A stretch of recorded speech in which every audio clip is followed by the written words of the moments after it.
नमस्कार, मैं हुमायूं सिंह और आप देख रहे हैं नेक्स्ट 9 न्यूज। आज बात करने वाले हैं यूपी की सियासत को लेकर। यूपी की सियासत में सारे चेहरों ने कमाल करके दिखाया, लेकिन एक पार्टी जिसने पूरी मेहनत की, सारे प्रत्याशियों को सारी सीटों पर उतार दिया, लेकिन एक भी सीट पर जीत नहीं दर्ज कर पाई, वो नाम है मायावती यानी बीएसपी पार्टी। बहन जी ने इस बार तगड़ा दाव तो चला था, चुन चुन कर प्रत्याशी उतारे, सोच समझ कर प्रत्याशी उतारे। 432 सीटों पर उम्मीदवार उतारना कहीं ना कहीं उनके लिए बड़ी गलती बन गई। मायावती अपने उम्मीदवार तो उतार देती हैं, लेकिन कई ऐसी सीटें थी जहां पर वो चुनाव प्रचार करने भी नहीं पहुंच पाती। भारतीय जनता पार्टी पर हमलावर रहती हैं। वहीं अगर देखा जाए तो सपा अखिलेश यादव पर भी खूब हमले करती है, लेकिन जनता को ये रास नहीं आता है और कहीं ना कहीं उनका लगातार गिरता हुआ जनाधार उनके ऊपर ही हावी पड़ जाता है। अब ऐसे में मायावती ने अपनी डूबती नैया को बचाने के लिए आकाश आनंद की फिर से री एंट्री करा ली है। अगर ये री एंट्री कहीं ना कहीं अगर काम नहीं आती है तो क्या मायावती को किसी और पार्टी का रुख करना पड़ेगा? क्या गठबंधन में जाना पड़ेगा? अगर इस बार गठबंधन में इंडिया ब्लॉक के साथ मायावती आती हुई दिखाई देती तो जाहिर तौर पर उनको 2 से 4 सीटें मिल सकती थी और अखिलेश यादव तब उनको ज्यादा से ज्यादा सीट देने पर भी समझौता कर सकते थे। लेकिन अब मायावती का गिरता हुआ जनाधार देखकर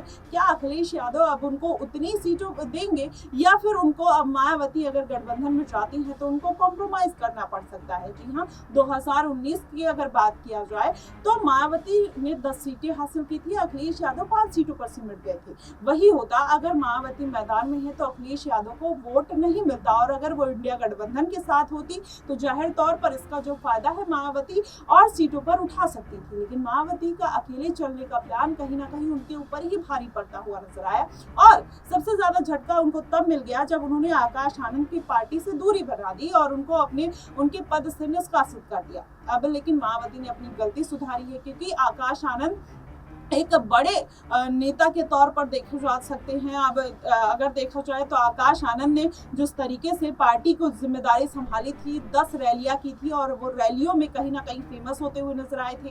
अब चंद्रशेखर आजाद का कहीं ना कहीं कमबैक करना मायावती के लिए एक बड़ी खुशखबरी हो सकती है और मायावती अब अपनी पार्टी को बचाने के बारे में भी सोच सकती है, क्योंकि अब चंद्रशेखर आजाद और आकाश आनंद की जो लड़ाई है वो आमने सामने होने वाली है। जनता जो है दोनों युवा चेहरे हैं, उनको पसंद करती है। अब ऐसे में आजाद कहीं ना कहीं उनके लिए एक बड़ा रोड़ा तो बन गए थे, लेकिन आकाश उस रोड़े को साफ करते हुए भी नजर आएंगे। अब ऐसे में अगर आकाश आनंद ने फिर से रैलियां की, जनता के बीच में जाते हुए नजर आए, जनता के मर्म को पहचानेंगे, तो जाहिर तौर पर अगर देखा जाए तो मायावती 4 बार की मुख्यमंत्री रही है, जो उनका इतिहास रहा है आयरन लेडी का रहा है। ऐसे में आयरन लेडी के तौर पर देखा जाए तो मायावती ने जो नाम और शोहरत कमाई है, अगर उसका फायदा आकाश आनंद उठाते हुए नजर आते हैं, जनता के बीच में जाते हैं, उनकी प्रॉब्लम को समझते हैं, सुनते हैं, तो हो सकता है कि फिर आकाश आनंद की जो वापसी हो कहीं ना कहीं मायावती की पार्टी को फिर से खड़ा कर सकता है। लेकिन वहीं आजाद की बात कर लिया जाए, आजाद लगातार जनता को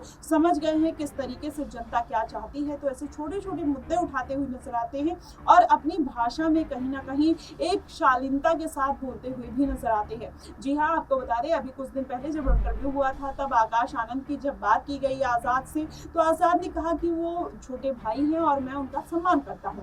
इस तरीके की बात आजाद कहते हैं। लेकिन वहीं आकाश आनंद से जब पूछा गया था तो उन्होंने बोला ये आजाद कौन है जो आज तक एक पंचायत का चुनाव नहीं जीत पाया, मैं उनको नहीं जानता। तो इस तरीके की वक्तव्य बोलते हुए नजर आए।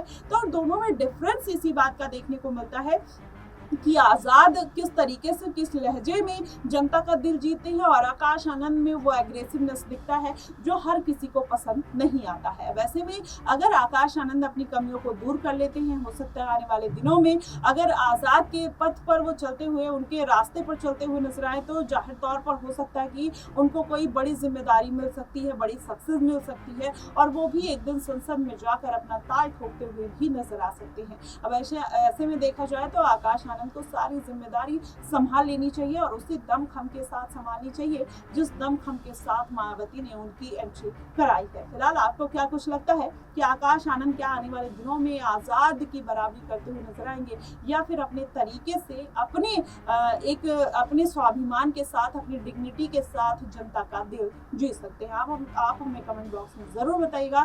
फिलहाल के लिए बस इतना ही। देश और दुनिया की तमाम खबरों के लिए हमारे साथ बने रहिएगा। नेक्स्ट